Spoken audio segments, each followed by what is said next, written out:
बच्चों को डिसिप्लिन कैसे बनाएं, 4 पॉइंट्स आज आपके साथ मैं डिस्कस करूंगा जिनको अप्लाई करके आप अपने बच्चों को डिसिप्लिन बना सकते हैं।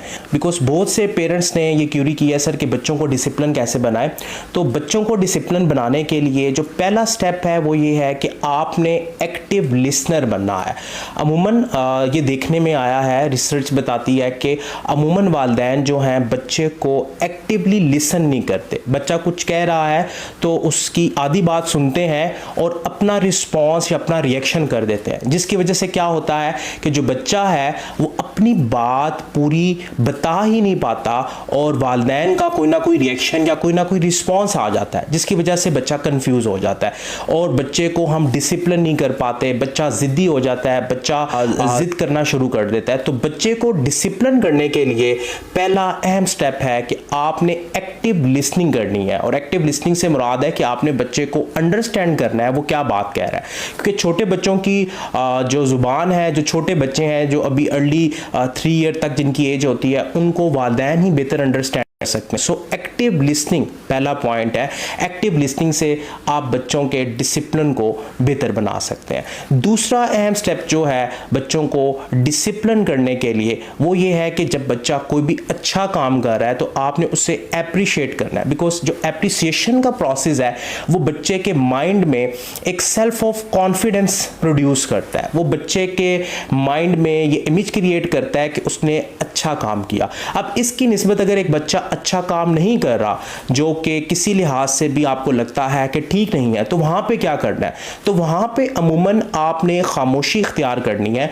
वहां पे आपने बच्चे को डिसरिस्पेक्टफुल वे में डांटना नहीं है। अमूमन ये गलती वालिदैन करते हैं कि जब बच्चा कोई गलत काम कर रहा होता है तो हम उसे डरा देते हैं या हम उसे डांट देते हैं। डांटने की वजह से बच्चे की जो सेल्फ इमेज है, उसकी अपनी ज़ात में उसकी जो अहमियत है वो कम होती है और बच्चे का कॉन्फिडेंस कम होता है, जिसकी वजह से वो डिसिप्लिन में नहीं आ पाता और डिसिप्लिन होने में उसे काफ़ी प्रॉब्लम्स का सामना करना पड़ता है। तो दूसरा स्टेप है कि बच्चे को अच्छे काम में एप्रिशिएट करें। और अगर बच्चा कोई काम गलत कर रहा है तो आपने बहुत तरीके से उसको डील करना है। आपने उसके पैटर्न को ब्रेक करना है। जैसे मेरी बेटी, छोटी बेटी है, 2-2.5 साल उसकी एज है, और जब वो कोई ऐसा काम कर रही होती है जो हमें लगता है कि ठीक नहीं है तो हम उसे मना नहीं करते। पहले जब मना करते थे तो बच्ची और जिद करती थी। फर्ज करें कि बच्ची कह रही है कि मैंने मोबाइल यूज़ करना है और आप मोबाइल उसे उस वक्त नहीं देना चाहते, उसका स्क्रीन टाइम बहुत ज़्यादा हो गया है, वो ऑलरेडी मोबाइल यूज़ कर चुकी है। तो अब इस पैटर्न को आपने ब्रेक कैसे करना है? तो अमूमन मैं जो टेक्निक इस्तेमाल करता हूं पैटर्न ब्रेकिंग की, मैं उससे क्वेश्चन पूछता हूं। मैं कहता हूं कुरतुलैन आपके ब्लॉक्स कहां हैं? तो वो अपने ब्लॉक्स की तरफ इशारा करती है, तो मैं कहता हूं ब्लॉक्स लेके आए, हम ब्लॉक्स के साथ खेलते हैं, जिसकी वजह से उसका पैटर्न एकदम से शिफ्ट हो जाता है। या मैं कहता हूं कुरतुलैन एप्पल कहां है? तो अब क्योंकि उसने एप्पल का वर्ड सीख लिया है तो वो कहती है कि एप्पल, वो सिग्नल देती है, तो मैं कहता हूं एप्पल लेके हम एप्पल खा लेते हैं।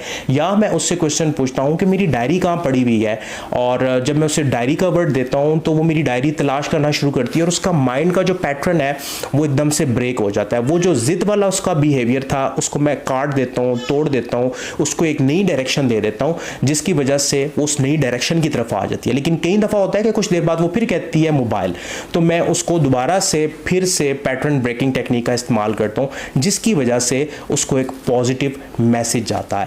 उसके बाद जो तीसरा अहम स्टेप है बहुत ही इंपॉर्टेंट है, वो ये है कि आपने बच्चे के सामने as a role model behave करना है। क्योंकि जो छोटा बच्चा है उसके जो मिरर न्यूरॉन्स है, मिरर न्यूरॉन्स ऐसे न्यूरॉन्स माइंड में होते हैं जो चीज़ों को देख के एज इट इज़ वही काम करना चाहते हैं। जो मिरर न्यूरॉन्स हैं वो बच्चों में ज़्यादा एक्टिव होते हैं एज कंपेयर अडल्ट्स के। जो छोटे बच्चे हैं जो अभी अर्ली एज में हैं उनके मिरर न्यूरॉन्स ज़्यादा एक्टिव होते हैं। तो अगर एक बिहेवियर आप चाहते हैं कि आपके बच्चे में ना प्रोड्यूस हो तो मेक श्योर आपने इस बात की यकीन दहानी करनी है कि वो चीज़ आप खुद परफॉर्म नहीं कर रहे। अगर मैं कुरतुलैन को कहूँ कि आपने मोबाइल यूज़ नहीं करना और मेरे हाथ में मोबाइल हो तो जाहिर सी बात है वो भी मोबाइल यूज़ करने के लिए ज़िद करेगी। तो अगर मैं चाहता हूँ कि इस वक्त में वो मोबाइल यूज़ ना करे तो मुझे भी कुछ ऐसा करना होगा, या तो मुझे उसके साथ खेलना होगा या मुझे कोई ऐसा काम करना होगा। अमूमन मैं जब किताब उठाता हूँ तो वो भी मेरी डायरी उठा लेती है और मैं उसके हाथ में कलर या पेंसिल देता हूँ,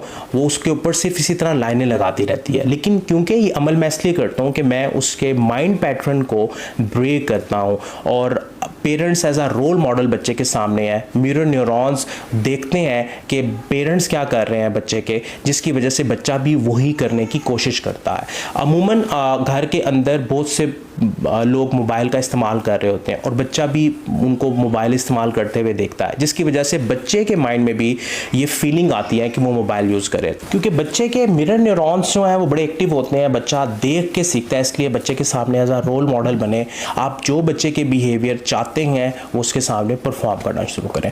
और चौथा और आखिरी स्टेप ये है कि पेरेंटिंग के ऊपर सीखना शुरू करें, क्योंकि हर बच्चा मुख्तलिफ है। मुमकिन है कि जो चीज़ें मैंने आपको बताई जब आप इनको अप्लाई करने लगे तो आपको मुश्किलात का सामना हो, तो सीखना शुरू करें, वीडियोस देखें, पढ़ना शुरू करें, बच्चों की नफ्सियात के बारे में जानना शुरू करें, ताकि आप अपने बच्चों को अच्छी तरह डील कर सकें और वो गलतियां ना करें जो अमूमन वालिदैन ना चाहते हुए करते हैं, जिसकी वजह से उनके बच्चे की पर्सनैलिटी डैमेज हो जाती है।